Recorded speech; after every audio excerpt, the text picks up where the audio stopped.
Voilà. Alors, donc, cette page à Trouba Débar, donc, qui est le début de toute la description de la construction de la résidence d'Hachem qui s'appelle le Mishkan sur terre. Et on va le regarder d'une manière un peu plus optimiste, comme on a dit, plus intérieure. Et les sages affirment dans le Zohar, tout le Zohar, qu'il n'y a pas de lieu vide de sa présence, ni dans les cieux, ni ici-bas. Pourtant, Hachem va ordonner aux enfants d'Israël qu'ils me construisent un sanctuaire, un Mishkan, afin que je réside en leur sein. Moshe, évidemment, a été le premier à s'étonner de cette demande. Il s'adresse à Hachem, il dit, Maître du monde, les cieux et les cieux des cieux ne peuvent te contenir. Et tu demandes qu'il me fasse un mikdash. Donc, on peut comprendre l'étonnement de Moshe. Comment Akadosh peut demander à résider dans un endroit sur Terre qui est un endroit limité, nécessairement, par quatre murs, si on peut dire, alors que lui-même occupe tout l'univers, et bien plus que cela. Alors, une des réponses à ces questions est donnée par le Midrash. Hachem a dit à Israël, vous êtes des enfants et je suis votre père. C'est un honneur pour les enfants d'être auprès de leur père, de même que c'est un honneur pour un père d'être auprès de ses enfants. Fabriquez-moi une maison pour que le père vienne résider auprès de ses enfants. Et conclut le Midrash, notre rabbin, c'est pour cela qu'il est écrit qu'il me fasse un Mikdash. Bon, ça ne répond pas tellement à la question, a priori, de savoir pourquoi construire une maison alors qu'il occupe tout l'espace, tout l'univers. Mais en réalité, même si le monde est empli de sa présence, on voit bien que cette présence-là n'est pas perceptible. Personne ne peut dire où se trouve Hachem, ni s'il est à côté de moi, s'il est en moi, etc. Personne ne peut le dire.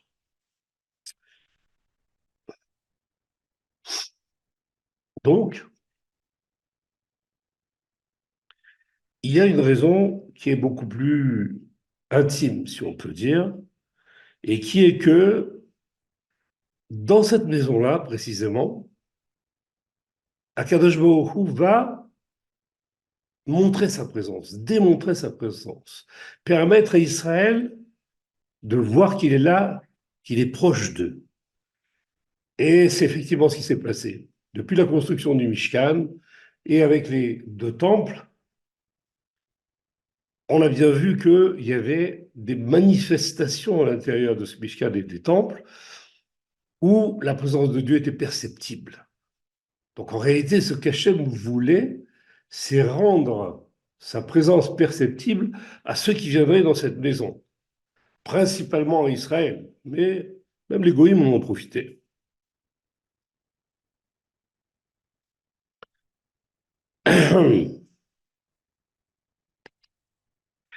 Et donc, ce lieu-là, dont on va parler, qui est le sanctuaire, le Mikdash, dans lequel Hachem veut résider, et il est présenté ainsi par le verset. Donc, il y a marqué là-bas qu'ils me construisent un sanctuaire afin que je réside dans leur sein, en eux, dans leur sein, en eux. Et le Rav Asher fait remarquer immédiatement que, en disant afin que je réside dans leur sein, et non pas en lui, dans le Mikdash, c'est ce qui aurait dû être marqué normalement, on peut déduire que l'essentiel de la résidence de Dieu est à l'intérieur de l'homme et pas dans une demeure. Qu'est-ce qu'il veut dire par là, Archer? Archer, il a compris, Veshachanti betocham, et je résiderai en eux. Alors qu'il y aurait dû avoir marqué, Veshachanti betocho, que je résiderai dans le sanctuaire. Et puisqu'il n'y a pas marqué dans le sanctuaire, mais à l'intérieur d'eux, Alcher déduit que Akadosh Baruch Hu veut aussi résider à l'intérieur du cœur des Juifs. Et non seulement ça, c'est que cette véritable résidence dans laquelle il veut habiter, c'est le cœur des Juifs, plus que le sanctuaire lui-même. C'est comme il dit ici, on peut déduire que l'essentiel de la résidence d'Hachem n'est pas dans le sanctuaire, dans une maison, dans une demeure, mais à l'intérieur de l'homme. Il faut essayer de comprendre que ce que tout cela signifie. Et pour cela, on va revenir à la demande de prélèvement des matériaux pour construire ce Mishkan. C'est le tout début de la paracha. Elle commence comme ça. Elle dit, elle me demande à Moshe, adresse-toi aux enfants d'Israël et qu'ils prennent pour moi un prélèvement. D'Aber ben Israël écrou li Roma. Qu'est-ce que cela signifie? Ça veut dire que cette requête d'Hachem, cette demande, cet ordre d'Hachem, cette bizarre que Hachem demande au peuple, à tout le peuple en réalité, c'est de fournir des matériaux à, qui vont servir à la construction de ce Mishkan.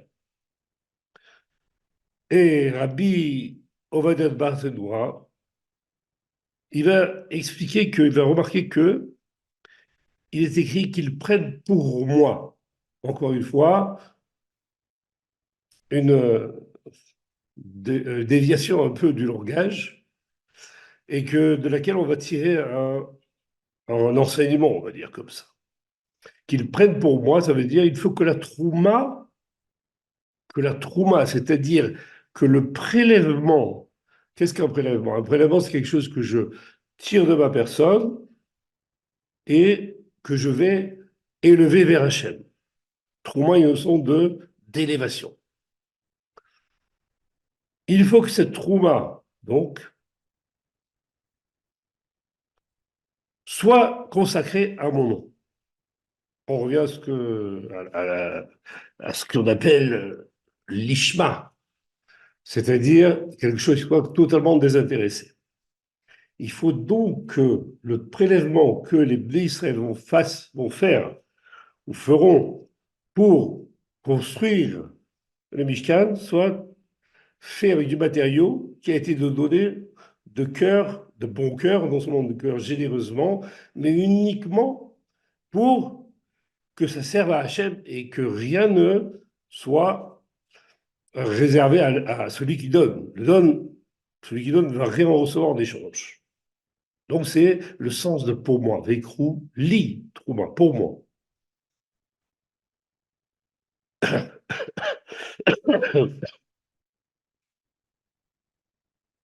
Et tout cela, la fin du verset précise, pour que ce soit bien clair, que c'est de tout homme au cœur généreux que vous prendrez ma trouma. Ça veut dire que déjà, il y a une condition qui est mise à la fin du verset, c'est que la trouma soit prise de gens qui sont généreux, des hommes, ish, la chérie Devin ou Libo, dont le cœur est généreux. Donc, s'il est généreux le cœur, à ce moment-là, on peut comprendre que cette générosité implique que la trouma sera faite pour Hachem et pas pour la personne. La personne n'en tirera aucun profit. Là encore, le cœur généreux, Rachid explique, c'est ceux qui donnent bénévolement avec une bonne volonté. Rachid s'accroche encore au même train, c'est-à-dire que on a l'impression de voir que la Trouma, tout ce qui va être donné pour la construction du Mishkan, doit être tiré de gens qui sont généreux, de gens qui vont le faire l'ishma, comme dit le Rav Barthénoura.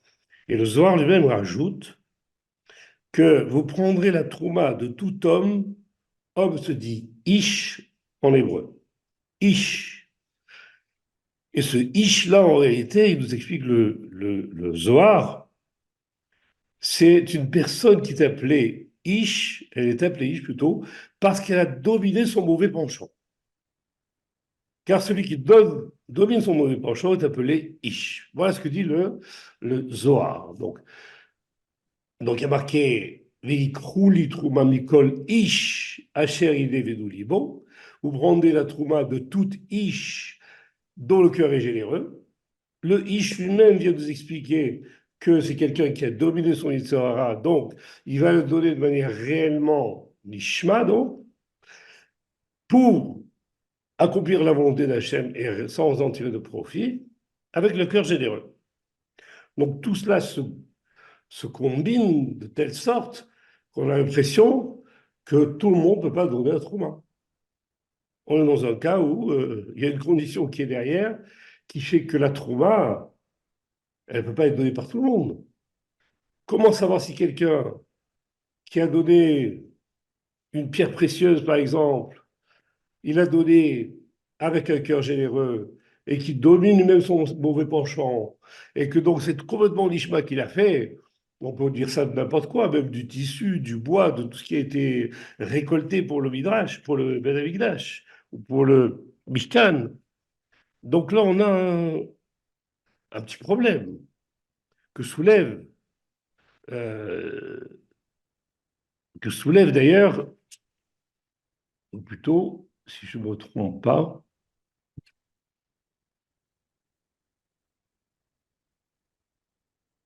c'est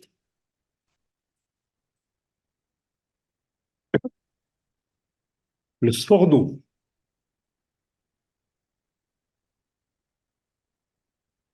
Le Sforno va dire lui-même qu'il pouvait prélever la Torah que de ceux qui l'ont fait de manière généreuse, c'est-à-dire sans chercher à en tirer un profit. Mais avant de bien exprimer tout cela, il y a un passage qu'il faut bien comprendre. Quel est le rapport, d'abord, entre le mauvais penchant et le fait de donner? Donc, on va rentrer dans quelque chose de plus intime, quelque chose qui nous concerne plus personnellement tous.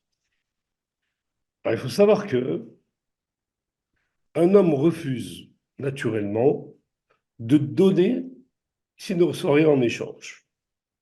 Et même s'il fait preuve de générosité envers un ami, il va en attendre en retour une considération, par exemple, un sourire, peu importe. Et si cet ami n'a aucun égard vis-à-vis de lui, à ce moment-là, le bienfaiteur risque de lui garder rancune, et en tout cas, il cessera de lui faire du bien. Cette réaction est parfaitement naturelle, mais elle prouve également que le geste du bienfaiteur n'était pas véritablement généreux, puisque le fait qu'il n'ait pas obtenu une petite part de satisfaction dans son geste, eh bien, ça voulait dire que son geste lui-même de générosité était soumis à son intérêt. Il voulait recevoir quelque chose en échange, donc il n'était pas parfaitement généreux, son geste. Et ce qui va empêcher l'ami lui-même, enfin, le donateur, d'aider à nouveau son ami, c'est son Yetzirah, en fait, c'est sa nature égoïste. Et ce dont on a parlé au tout début, c'est que quelqu'un naturellement ne donne pas s'il n'a pas l'intention, s'il n'a pas l'assurance de recevoir quelque chose en échange. Et pourtant, il y a des gens qui arrivent à le faire. On a vu qu'il y a des sadikim qui arrivent à donner de manière généreuse. Et le Zohar explique comme ça, donc plutôt pardon, oui, le Tikkun Zohar, il explique comme ça que même ceux qui se consacrent à la Torah, c'est un Tikkun Zohar très très dur, il dit même ceux qui se consacrent à la Torah, toutes les bontés qu'ils prodiguent, c'est dans leur propre intérêt qu'ils les prodiguent. On ne parle pas de personnes normales comme nous, amaretz, on dit, mais de gens qui sont dans la Torah. Cela même, leur générosité, elle est dérangeante. Pardon, elle est, elle est fausse. Elle n'est pas parfaite en tout cas. Et celui qui arriverait à être l'ishma, donner l'ishma à son ami, par exemple, le faire de manière tout à fait désintéressée, on l'appelle dans le Pirkei Avot un héros. Pourquoi? Parce que qui est considéré comme un héros? Et Zéhou Gibor exprime le Pirkei Avot, Akovesh et Yitzro, celui qui va dominer son mauvais penchant. Donc en réalité, le mauvais penchant, il va faire en sorte de d'empêcher l'homme de devenir généreux vis-à-vis de l'ami qui n'a pas fait, qui n'a pas donné en considération quelque chose à ce geste. Et celui qui arrive à dominer ça, ça veut dire dominer ça, ça veut dire que le lendemain, il revoit cet ami va encore lui demander quelque chose, et cet homme généreux, véritable, va lui donner ce qu'il lui demande. S'il donne ce qu'il demande, on appelle ça un héros.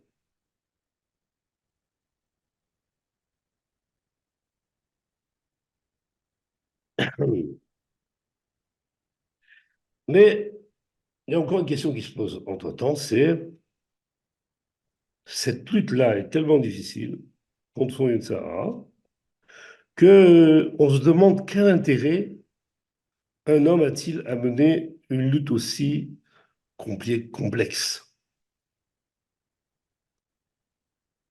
Pour découvrir cela, il faut interpréter le verset de notre paracha d'une manière différente. On va prendre une interprétation qui est celle du Rabash. Parce que on a également un autre problème vis-à-vis de ce verset, c'est que quand Moshe demande le prélèvement de la Trouma, il s'adresse à tout Israël, à la demande d'Hachem. Parle à tout Israël et demande-leur de prélever la Trouma.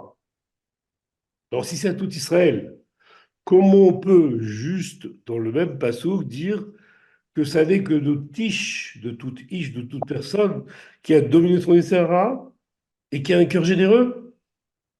C'est-à-dire que tout le monde ne va pas donner. C'est ce qu'exprime le Sorno dont je vous ai parlé tout à l'heure, et qui dit, bon, dans ces conditions, il ne faut prélever que de ceux qui donnent de bon cœur. Et là, on a aussi un problème de savoir qui est de bon cœur, pas de bon cœur, qui va décider. Même un prophète, c'est pas facile de décider que celui qui a donné telle ou telle pièce du Mishkan, tel et tel matériau du Mishkan, il l'a fait de bon cœur, on ne peut pas le déterminer. Donc là, on est vraiment sur un problème. Est-ce que tout Israël devait donner la Trouma, ou seulement ceux qui avaient dominé leur mauvais penchant? Alors l'interprétation que va donner le Rabash est ainsi. Il est que, il faut lire le passeau comme ça.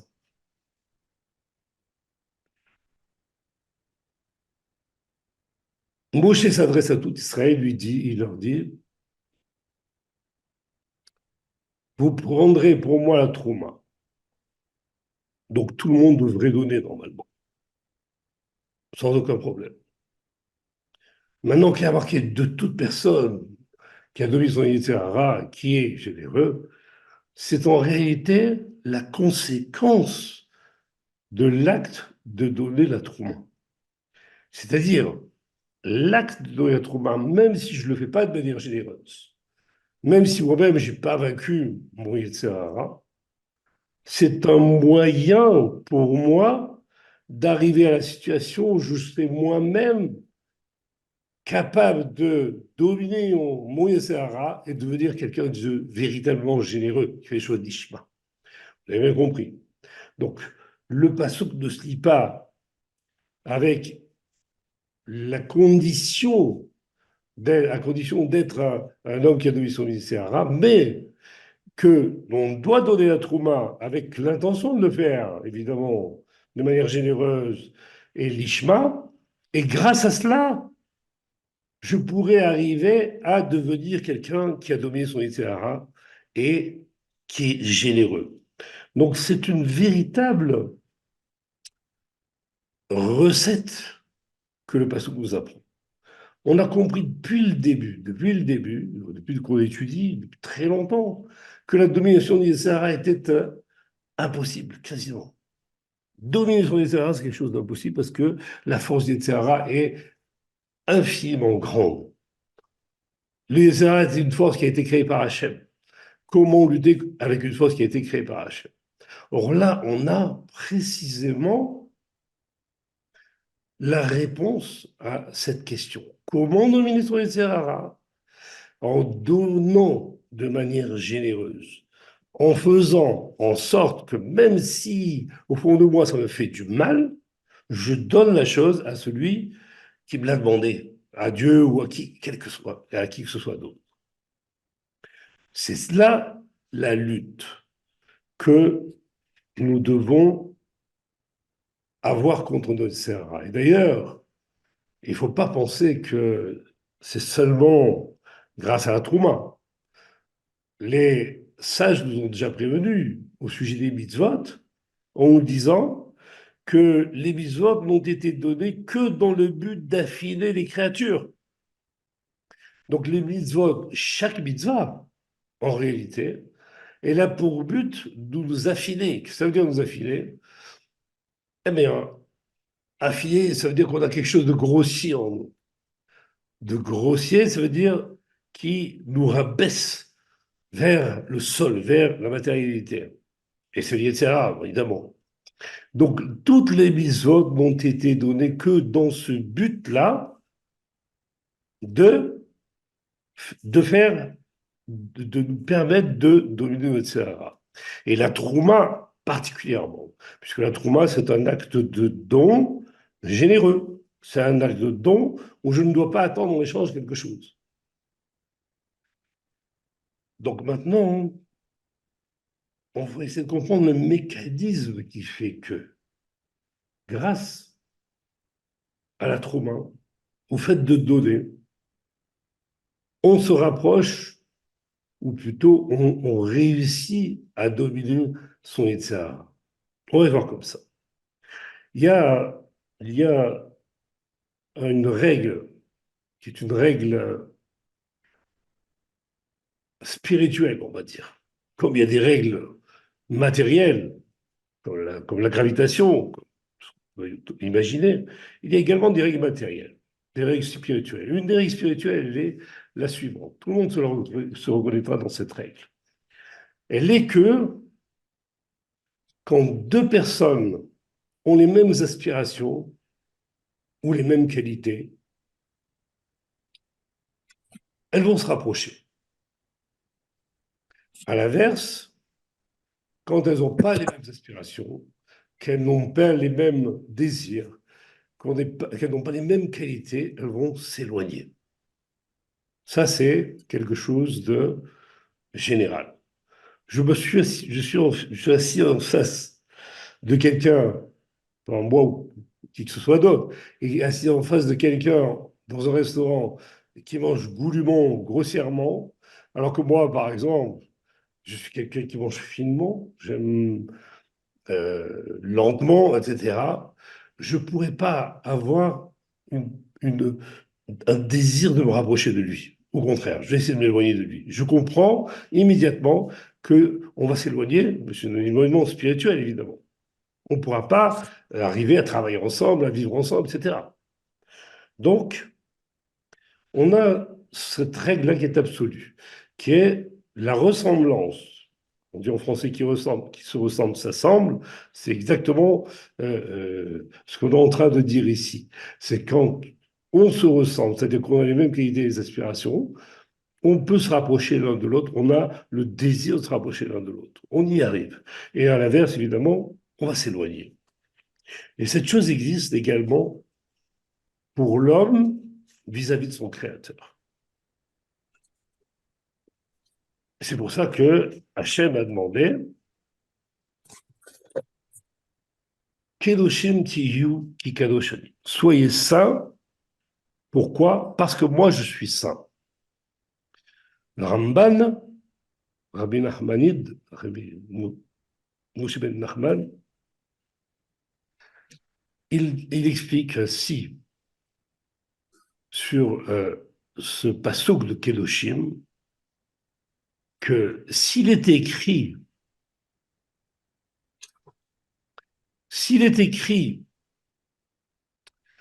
parce que moi, l'Éternel, je suis saint, soyez saints parce que moi, l'Éternel, je suis saint, qui est une condition un peu bizarre. Soyez saints parce que moi, je suis saint. Alors, il explique pourquoi il marqué parce que moi, je suis saint. Il dit, c'est pour expliquer qu'en étant saints nous-mêmes, nous mériterons de nous attacher à lui. Donc là, Ramban nous dévoile cette règle à sa manière.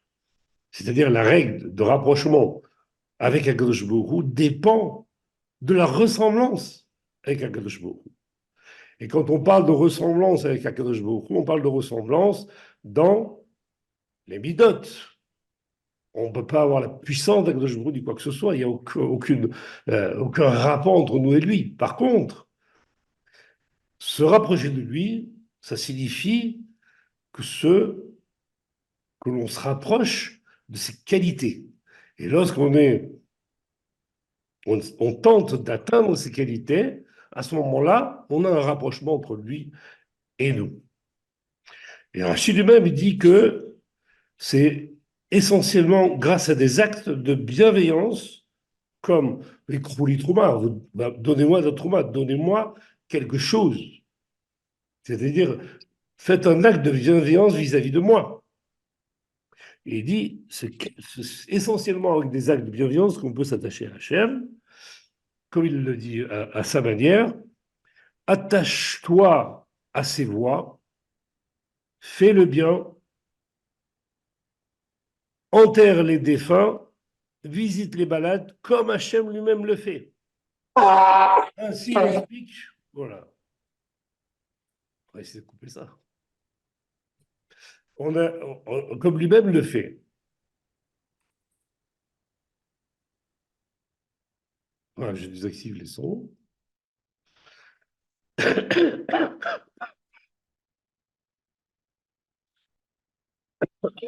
Excusez-moi. Donc, pour revenir juste à cette règle fondamentale, qu'on peut appliquer même dans le mariage, dans tout ce que vous voulez, c'est une règle absolue, c'est que pour pouvoir se rapprocher de son prochain, se rapprocher de son conjoint, se rapprocher de ses enfants, il faut que on s'adapte à ses qualités. Et si nous-mêmes devons changer ou que l'enfant doit changer, il faut lui montrer comment et il faut essayer de se rapprocher ainsi avec lui. Et pour Dieu, c'est évidemment une chose absolue. Cet attachement est en réalité un objectif absolu. Comme c'est écrit également, de même que lui est bienveillant, toi aussi sois bienveillant. Ça, c'est la définition de la dvekout, c'est-à-dire de l'attachement absolu à Hachem, auquel on doit parvenir. Maintenant, on voit que grâce à Jacques généreux, l'homme va réduire son égoïsme. Il va accroître sa volonté de faire du bien. Et c'est ainsi qu'il fabrique un Mishkan. C'est ça le Mishkan intérieur de l'homme. Pourquoi? Parce que en résistant à son Yetzirah, en résistant à son mauvais penchant, parce que chaque acte généreux qu'il fait n'est pas voulu par son Yetzirah. Il va être obligé de dominer ne serait-ce qu'un instant, un moment. Le temps de faire ce don-là, il doit dominer son Yetzirah. Et donc, il va, en quelque sorte, vider un peu de la place que le Yetzer Hara a dans son propre cœur. Et à la place de cela, qu'est-ce qu'il va accueillir? Les qualités d'Hachem. Un acte de bienveillance fait que le Yetzer Hara va reculer, laisser de la place. Et le Yetzer Hara Tov, qui sont en réalité les qualités d'Hachem, va prendre sa place. Donc c'est cela qu'on va appeler le Mishkan intérieur de l'homme. Et à chaque fois que l'homme se rapproche par des actes de bienveillance d'Hachem, par les mitzvot aussi, enfin, évidemment, par l'étude de la Torah, par tout ce qui est contraire à la volonté de son Yetzer Hara, à ce moment-là, il fait une place qui s'appelle une place occupée par les qualités d'Hachem. C'est ainsi que dit le Midrash. Pour confirmer cela. Il dit comme ça, écoutez bien, c'est un Midrash extrêmement fort, en fait, c'est un Midrash extrêmement fort, qui dit comme ça, je vous ai dit, prenez pour moi une trouma afin que je réside parmi vous. On a dit, ça se lit comme ça. Veikrouli trouma.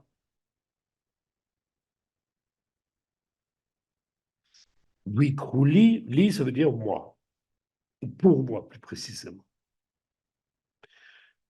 Et il y a marqué dans un autre passouk, faites pour moi un mishkan. Ve'asu li migdash. On voit que dans les deux cas, il y a marqué li, li. Pour moi, pour moi. Et il explique comme ça le Midrash, c'est pour ainsi dire, comme si Hachem avait demandé, prenez-moi le lit qui pour moi devient moi, et j'habiterai parmi vous. Et je continue le Midrash.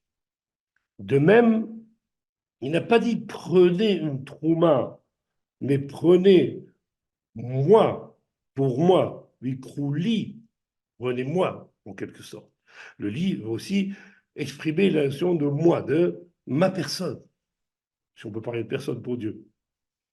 Comme pour dire, c'est moi que vous prenez. Donc, tout ce midrash confirme tout ce qu'on vient de dire, c'est-à-dire le fait de donner, le fait de faire des actes de bienveillance, de faire des mitzvot, de faire quelque chose qui me prive, moi, d'un intérêt, d'une satisfaction, parce que je suis en train de donner, je suis en train d'enlever de moi quelque chose pour le donner à l'autre. Quand j'étudie, je prends beaucoup de temps, et ce temps-là, qui m'appartient, je le donne, je le consacre à Akadosh Baruch Hu. Toutes ces consécrations sont en fait des actes qui permettent à l'homme de repousser le Yetzer Hara et de laisser la place à autre chose qui s'appelle Dieu lui-même. Mais comme Dieu lui-même, on a vu qu'il n'y a pas de place, il n'y a pas d'endroit qui le contienne. Il ne s'agit pas de contenir Dieu ou d'avoir quoi que ce soit de Dieu euh, qui soit l'essence de Dieu, évidemment, on n'en parle même pas. Il s'agit de quoi? Il s'agit tout simplement des qualités de Dieu. Et là, grâce à ces qualités que l'on va acquérir par nos actes, par nos mitzvot, par notre étude, à ce moment-là, on arrive tout simplement au rapprochement avec Dieu, puisqu'on acquiert ces qualités. Donc on devient ressemblant nous-mêmes à Dieu au point de vue des qualités. Et donc là, on arrive, grâce à ces actes-là, à se rapprocher de Dieu. Et l'endroit qu'on appelle le Mishkan, c'est en fait le cœur de l'homme. Ce cœur de l'homme va se remplir de la volonté d'Hachem, qui est de faire du bien. Elle va dominer la volonté de prendre, qui est celle du Yetzer Hara. Et d'ailleurs, celui qui, à l'inverse, ne ferait que des actes qui sont des actes égoïstes, les sages nous disent à son sujet, au sujet des orgueils, ils appellent ça les orgueils gasroirs, c'est-à-dire quelqu'un qui ne pense qu'à soi. Hachem a dit, Lui et moi, nous ne pouvons pas vivre dans le même monde. En d'autres termes, celui qui fait bien généreux, il vit avec Hachem en lui. Celui qui ne fait pas de générosité, Hachem et lui sont totalement séparés. Et on arrive sur cette loi qu'on avait énoncée tout à l'heure et qui fonctionne évidemment dans les deux sens. Voilà le sens de cette trouma, et le sens de Souli Migdash, et le sens de faire le Migdash pour Hachem, donc la place dans le cœur de Hachem. Voilà, on aura l'occasion de parler encore de ça dans d'autres parachutes. Et voilà, et si vous avez des questions, comme d'habitude, n'hésitez pas à le faire, sachant que tout le cours a été dédié à tous ceux qui sont malheureusement partis pendant cette guerre, ceux qui sont blessés, auxquels on souhaite réfléchir les mains, Amen. et ceux qui ont été enlevés, à qui on souhaite une libération extrêmement proche avec l'aide d'Hachem. Voilà, bonsoir. On peut vous poser une question? Bien sûr. Alors, peut-être même deux questions. Alors, Autant de questions que vous voulez.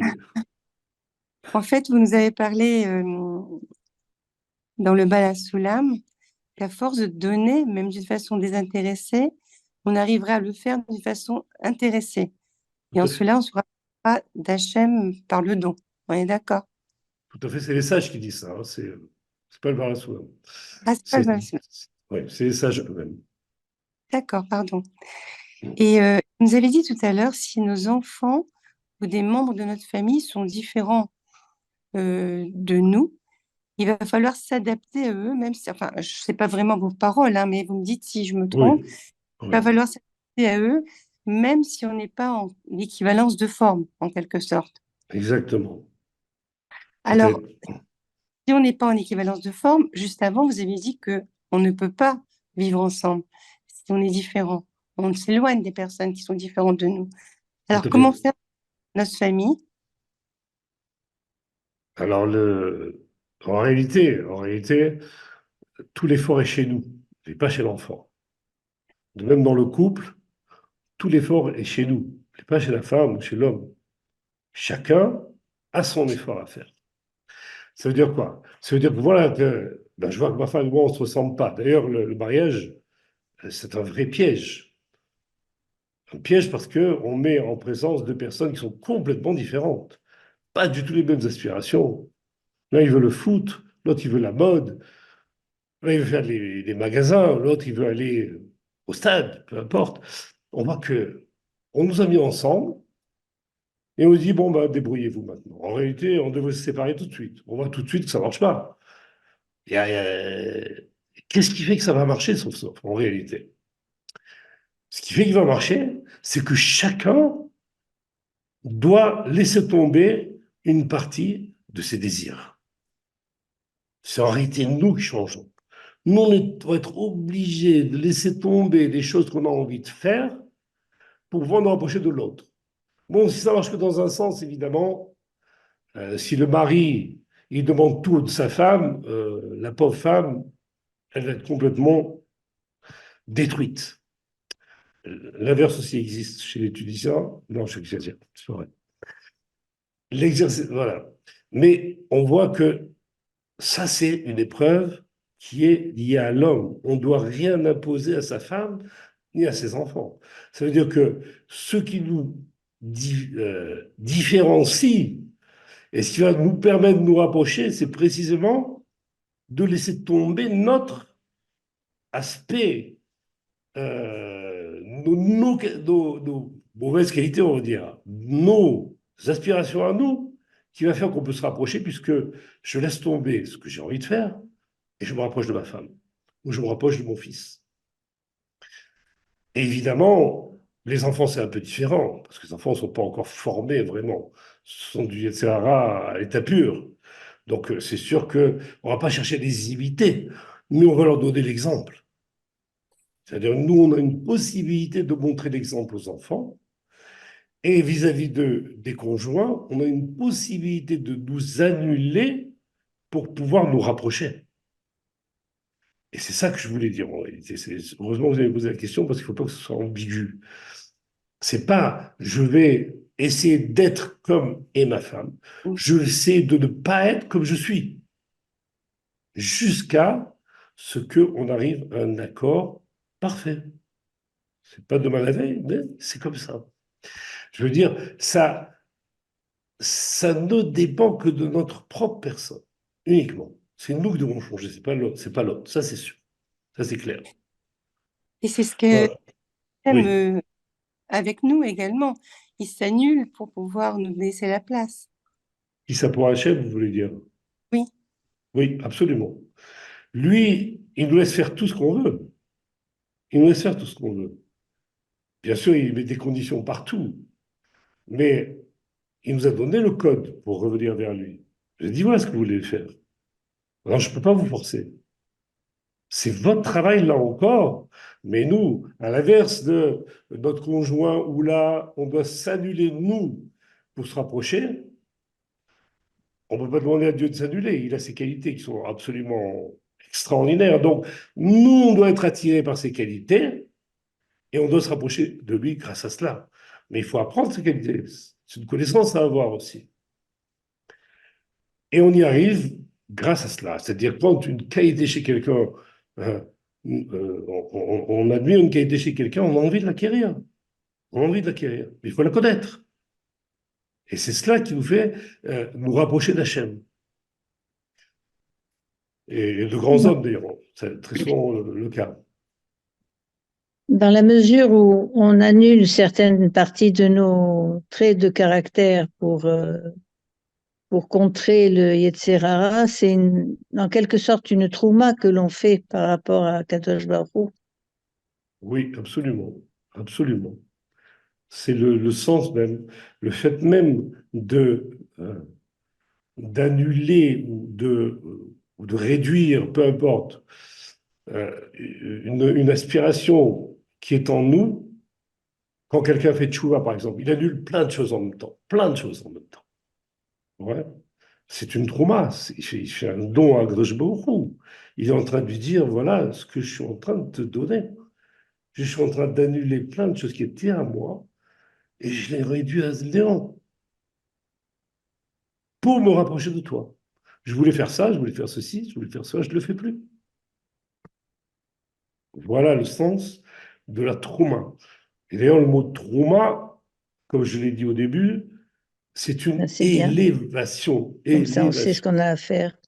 Ouais. Élévation. La Allô? Rome, c'est élevé. La Rome, la racine du mot trauma, c'est la Rome, élevé. Donc, c'est vraiment La pas quoi? bon. La Rome. Lamed, Resh, Vav, même. Resh, même. En réalité, Ram, ça veut dire haut, La élevé, hauteur. Oui. haut. Donc, Trouma, ça vient de la même racine, où on élève en fait. Mais en fait, c'est nous qui nous élevons. En donnant, c'est nous qui nous élevons. En suivant le principe que j'ai décrit ici, c'est nous qui nous élevons parce que on fait une chose, comme on a dit, qui donne de la place aux qualités de la chair. Voilà. Merci. Voilà, et ben Tu vas merci à vous bien? surtout. Oui, c'est ça va, bon. grâce à Dieu. Ouais, ouais. J'ai Salut l'air d'aller bien, Nicole. au moins. Salut Nadège. J'ai l'air d'aller bien, au Josiane est moins. là. Bon. On va se Oui, parler. après peut-être alors. Voilà, j'ai Oui, bien coupé sûr. le. Ouais. Merci Heureusement. Ok, encore. D'accord, Ben, merci encore. merci à Merci vous, beaucoup. merci à vous. Bonsoir à tous. Bonne Bonsoir à soirée. Bonne tous. soirée. À très Shavuot bientôt. tov. Shabbat Tov. Que des Bientôt. bonnes nouvelles. Bezrat Amen. Hashem.